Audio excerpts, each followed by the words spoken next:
The game of paintball is a cross between tag, hide and seek, and capture the flag. You try to steal the other team's flag and eliminate your opponents with an air gun that shoots an exploding paint capsule called a paintball. Paintballs are made entirely of non-toxic food-grade ingredients. To make the hollow shell, they first pour water into a giant heated mixing bowl. They add a sweetener and a secret combination of food ingredients the company won't divulge. Then, finally, the key ingredient that gives the shell its shape: gelatin, the kind used to make gummy bears. They melt and mix everything for a half an hour. Then line it up for what they call the drop, transferring the gel from the mixer into a heated vat called the gel tote. They filter out any globs that didn't melt.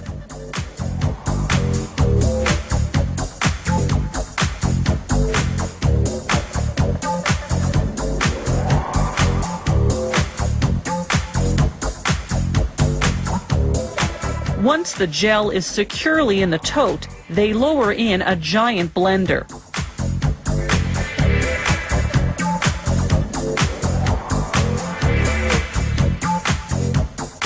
They pour in food dye and blend for about 20 minutes.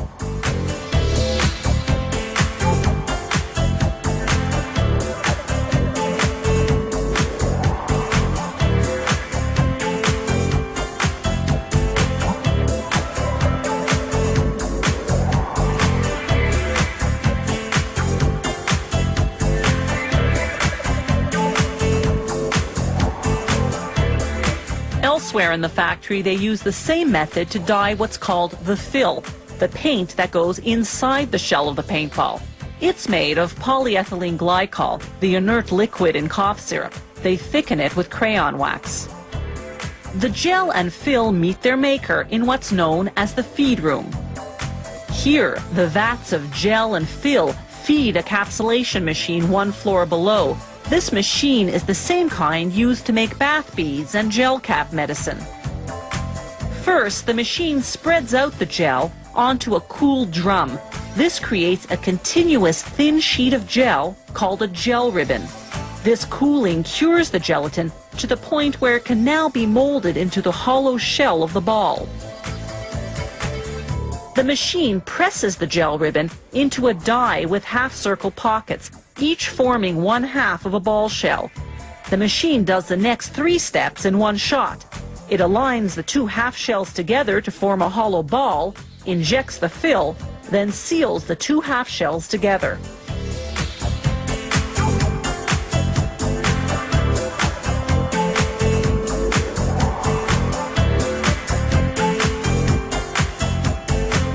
These newly minted paintballs are still quite soft, though. If they're not dried out, they'll lose their shape.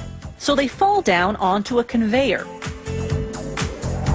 then roll into a tumble dryer.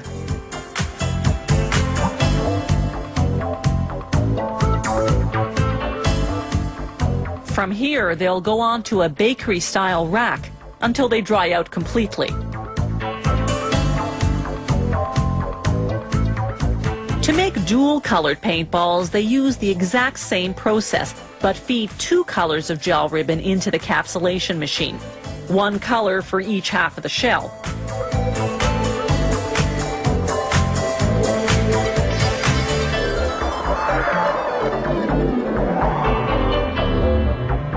The finished paintballs go through an automatic counting machine. This one is set to count out and package 200 balls at a time. Manufacturing this messy ammunition is a painstaking process, but well worth the effort to the millions who love the game of paintball. Invented just 15 years ago, it's caught on in more than 40 countries worldwide. And it's not just for kids. More and more companies are booking paintball outings for their employees to help build teamwork.